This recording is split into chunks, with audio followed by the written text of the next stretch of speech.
Kitang-kita lang ba ang kulay sa ngayon ng pumapabor kay Sara? O kitang-kita din ba yung kulay dun sa mga ayaw sa kanya? Be fair. If you want to be fair, it cuts both ways. Di ba? So, kayo naman, ang kino-quote nyo sa mga tanong nyo, yung isang panig lang ang kino-question, hindi naman yung kabila. Sabi din, yung pagboto nyo ng yes ay pwedeng gawing ground para kayo ay mag-motion for inhibition. Ulitin ko. Voluntary ang pang-inhibit ng sinumang senator judge. That is addressed to the sound discretion of each judge kung may hihiling man yan. Pero, opisyal lang yan na didinggin ng impeachment court kapag hiniling yan ng defense o ng prosecution panel. Hindi ng kung sino man na nagsasalita ngayon sa labas ng impeachment court na klaro, may posisyon at may pinaniniwalaan na sila na panig o side nakakampihan. Kung may mag-move from prosec or defense na ipa-inhibit kung sino mang senator judge, itatakel nyo po sa impeachment court?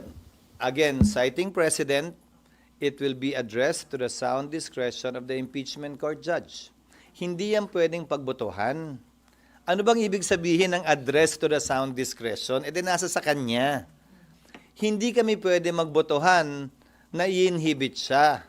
Walang ganong proseso. Ang proseso ay, ikaw ang bahala kung gusto mo mag-recuse o mag-inhibit.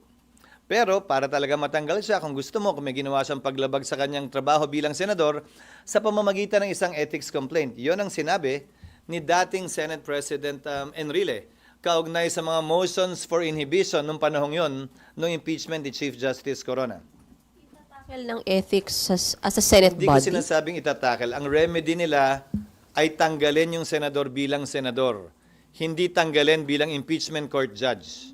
Sorry, makulit, isa na lang. Oo nga. Paano po kapag sorry SB, paano pag kitang-kita na yung kulay nung isang Alin? senator judge? Kitang-kita na yung kiling Sabi niya. Nino, tatanungin kita, kitang-kita lang ba ang kulay sa ngayon ng pumapabor kay Sara? O kitang-kita din ba yung kulay dun sa mga ayaw sa kanya? Be fair. If you want to be fair, it cuts both ways. Di ba? So, kayo naman, ang kino-quote nyo sa mga tanong nyo, yung isang panig lang ang kino-question, hindi naman yung kabila. If you want to be fair, you have to be fair. If you want to question, then everybody should be questioned. But then again, remember, pinili ng mga nagsulat ng saligang batas na mga politiko, mga halal ng bayan ang magiging judge kaugnay sa kasong ito ng impeachment.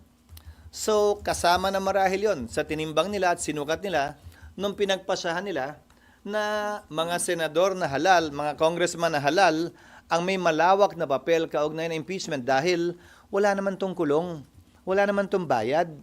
Ang kapalit lang nito ay pagkakatanggal sa pwesto.